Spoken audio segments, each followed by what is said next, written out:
Oke, yuk kita bedah bareng-bareng. Kita akan ngomongin salah satu biaya siluman terbesar dalam bisnis, biaya bahan baku. Ini bukan cuma soal nyari diskon loh, ini tuh soal strategi cerdas yang bisa jadi penentu untung ruginya sebuah perusahaan. Ini mungkin kedengarannya aneh ya, penghematan terbesar itu seringnya bukan terjadi di lantai pabrik, tapi justru di sini, di gudang. Tiap tumpukan barang ini sebenarnya adalah tumpukan uang tunai yang lagi tidur. Dan parahnya lagi, uang ini nggak cuma diam, tapi secara aktif makan biaya setiap hari. Nah, dalam beberapa menit ke depan, ini nih peta perjalanan kita.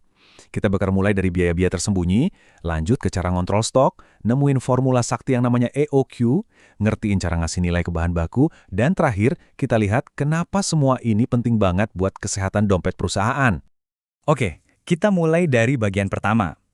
Bahan baku itu sering banget jadi porsi terbesar dari total biaya, produk. Tapi, biaya yang sebenarnya itu jauh lebih besar dari angka yang ada di nota pembelian. Jadi apa aja sih kerugiannya? Pertama, sewa gudang itu mahal. Kedua, Anda butuh orang buat ngurusin dan nyatet.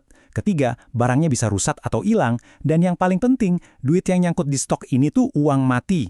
Nggak bisa diputer buat hal lain, dan seringnya Anda malah harus bayar bunga pinjaman buat beli barang itu. Terus gimana dong solusinya? Langkah pertamanya adalah mengendalikan jumlah fisik bahan baku itu sendiri. Ini adalah seni dan ilmu yang kita kenal sebagai penyimpanan barang atau storekeeping. Nah, ini definisi kuncinya. Storekeeping itu punya dua sisi, fisik dan administrasi. Sisi fisiknya itu ya menata barang di gudang. Sisi administrasinya itu mencatat setiap barang yang masuk dan keluar di pembukuan. Kunci suksesnya apa? Dua-duanya harus sinkron banget.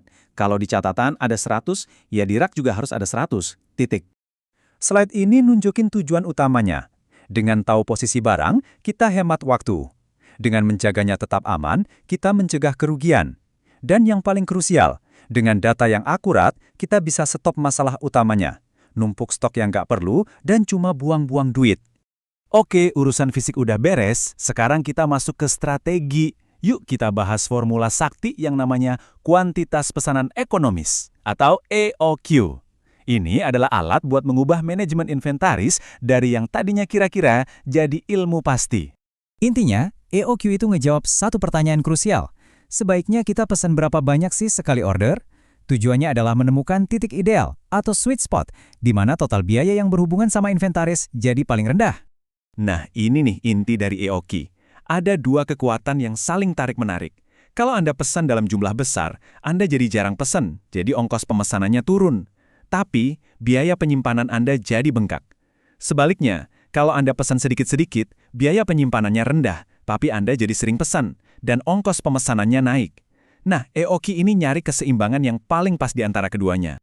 Formulanya mungkin kelihatannya ribet, tapi sebenarnya enggak kok. Semuanya itu cuma butuh 3 hal yang ada di sini.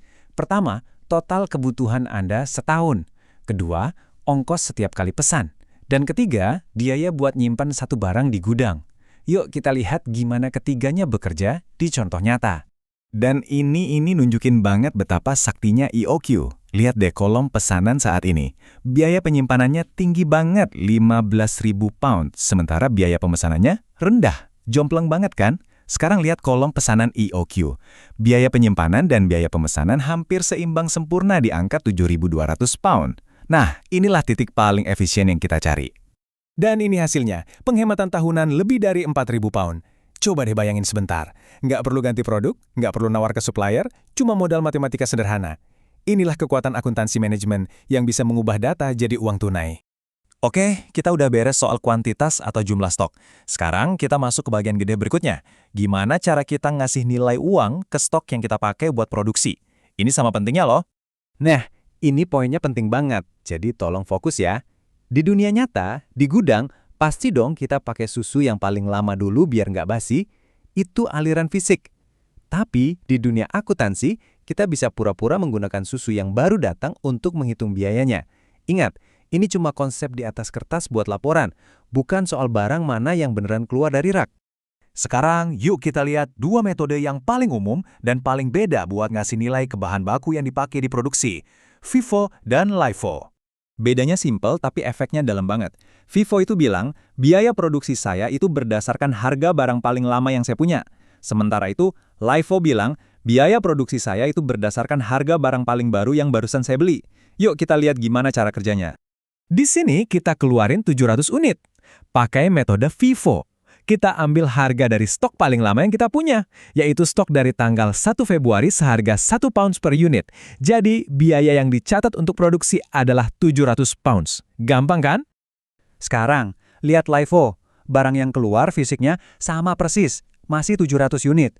Tapi kali ini, kita mulai dari harga stok yang paling baru, yaitu 260 unit seharga 1,05 pound. Sisanya, 440 unit baru kita ambil dari stok yang lebih lama seharga 1 pound. Total biayanya jadi 713 pound. Barangnya sama, tapi biaya yang dilaporin beda. Dan beda tipis ini, kalau dikali ribuan transaksi, dampaknya ke laporan laba rugi perusahaan bisa besar banget. Terus, kenapa kita pusing-pusing mikirin ini semua? Karena keputusan-keputusan teknis kayak gini punya dampak langsung ke untung rugi bisnis. Nah, sekarang waktunya kita sambungin semua titiknya. Jadi, apa nih 3 pelajaran utamanya? Pertama, jangan asal numpuk barang. Pakai data buat nemuin jumlah pesanan yang paling efisien. Contohnya, pakai EOQ. Kedua, cara Anda ngitung biaya, mau FIFO atau LIFO, itu bakal ngubah laporan laba Anda secara langsung. Ini bukan cuma soal teknis, ini soal strategi. Dan ketiga, kendalikan stok fisik dan keuangannya secara bersamaan. Itulah kunci utama dari manajemen biaya bahan baku yang cerdas. Nah, buat penutup, saya mau kasih pertanyaan ini. Diskon besar itu seringkali bukan cuma soal jual produk, tapi juga soal ngurangin biaya simpan di gudang. Akuntansi manajemen itu ada di mana-mana kalau Anda tahu cara melihatnya.